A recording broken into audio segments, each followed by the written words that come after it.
Selamat datang di video pembelajaran IPAS kelas 6 SD. Hari ini kita akan mempelajari bab 2, cerita tentang Indonesia kita. Topik A, kedatangan bangsa-bangsa asing di Indonesia. Apa maksud kedatangan bangsa-bangsa asing ke wilayah Indonesia? Kedatangan bangsa Portugis. Berdasarkan cerita sejarah Indonesia, terdapat beberapa bangsa dari benua Eropa yang melakukan petualangan, pelayaran, dan penjelajahan samudra. Pelayaran pertama dilakukan oleh Portugis yang berhasil menemukan Kepulauan Nusantara sebagai daerah penghasil rempah-rempah. Nusantara adalah istilah yang dipakai untuk menggambarkan wilayah Indonesia. Awalnya, bangsa Portugis datang ke Malaka untuk melakukan perdagangan. Kemudian, mereka ingin menguasai jalur perdagangan di Nusantara dan menguasai daerah penghasil rempah-rempah. Oleh karena itu, Portugis mengalami berbagai perlawanan dari kerajaan Malaka yang tidak mengizinkan Portugis menguasai daerah Malaka. Namun, Portugis berhasil mengalahkan kerajaan Malaka, sekarang wilayah Malaysia, dan menyebabkan kerajaan Malaka jatuh ke tangan Portugis pada tahun 1511. Selanjutnya, Portugis membuka kerjasama dengan kerajaan-kerajaan yang ada di wilayah Nusantara untuk perdagangan rempah-rempah, sampai pada akhirnya berhasil menemukan wilayah Maluku dan menguasainya hampir satu abad, tahun 1512 sampai tahun 1615. Kedatangan bangsa Spanyol. Bangsa Eropa yang menyusul Portugis, yaitu bangsa Spanyol.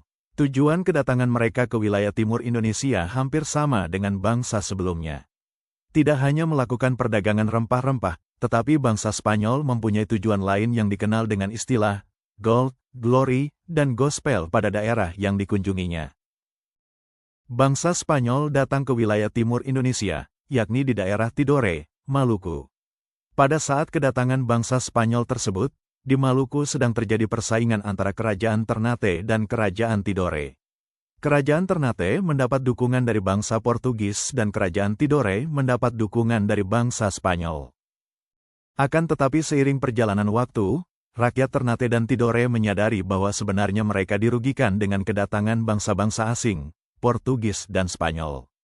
Sehingga mereka melakukan perlawanan dan berusaha mengusir bangsa asing dari wilayahnya. Kedatangan bangsa Belanda. Selanjutnya, bangsa Eropa yang datang ke Indonesia, yaitu Belanda. Bangsa Belanda melakukan pelayaran dan berhasil mendarat di Banten pada tahun 1596. Kemudian, Belanda melakukan pelayaran lagi sampai menemukan tujuannya, yakni daerah timur Indonesia yang terkenal dengan penghasil rempah-rempahnya. Pada awalnya, bangsa Belanda datang memiliki tujuan yang sama dengan bangsa sebelumnya, yaitu berdagang. Namun seiring perjalanan waktu, bangsa Belanda ingin menguasai perdagangan di daerah Banten sehingga terjadi perlawanan dari rakyat Banten. Kedatangan bangsa Inggris. Selanjutnya, bangsa Eropa yang melakukan pelayaran ke Indonesia, yaitu Inggris. Perdagangan rempah-rempah di Eropa sangat menguntungkan sehingga mereka berusaha mendapatkan dari daerah penghasil rempah-rempah Indonesia. Awalnya, semua bangsa Eropa yang datang ke Indonesia bertujuan untuk berdagang dan mendapatkan rempah-rempah. Seiring perjalanan waktu, mereka menginginkan keuntungan yang lebih dengan melakukan monopoli perdagangan dan pada akhirnya melakukan penjajahan sehingga terjadi berbagai perlawanan dari rakyat Indonesia. Kekuasaan Belanda di Indonesia. Wilayah Nusantara dikenal sebagai penghasil rempah-rempah sehingga menarik bangsa-bangsa Eropa untuk datang dan melakukan perdagangan dengan masyarakat yang tinggal di wilayah Nusantara. Akan tetapi, hal tersebut juga menimbulkan dampak negatif bagi bangsa Indonesia.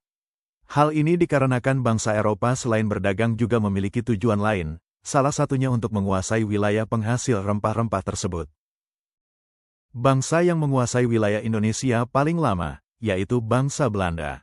Bangsa Belanda melakukan penjajahan selama hampir 350 tahun.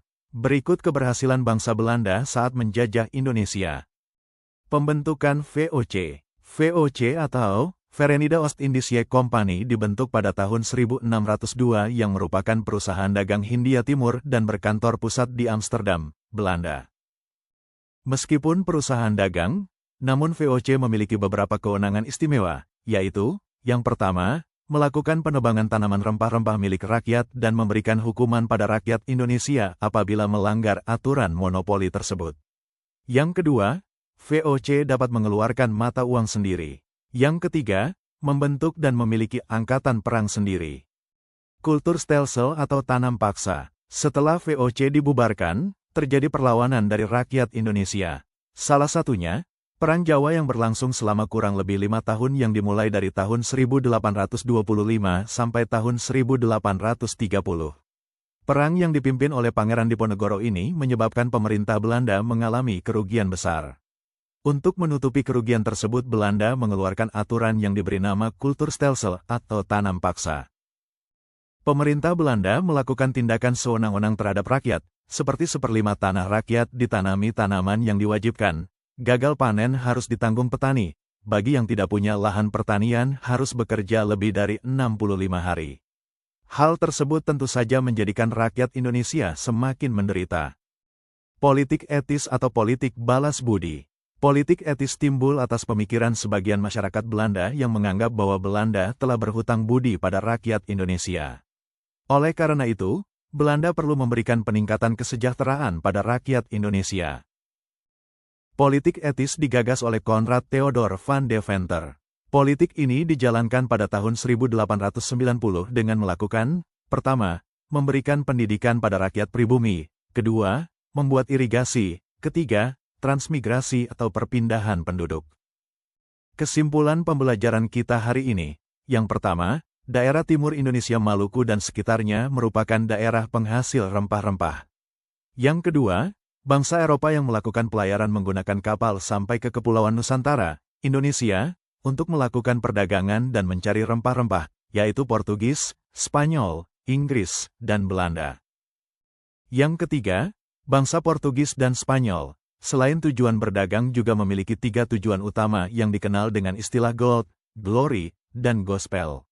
Yang keempat, kekejaman yang dilakukan bangsa Eropa dalam berdagang, yaitu melakukan monopoli perdagangan bahkan sampai melakukan penjajahan wilayah Indonesia untuk dijadikan wilayah kekuasaannya.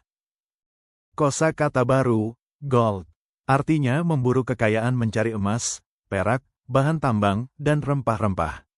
Glory, artinya memburu kejayaan, superioritas, dan kekuasaan. Gospel, artinya menjalankan tugas suci untuk menyebarkan agama.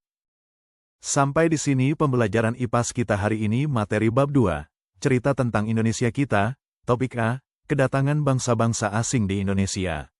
Semoga bermanfaat. Jangan lupa, like, komen, share, dan subscribe channel ini untuk informasi pembelajaran lainnya.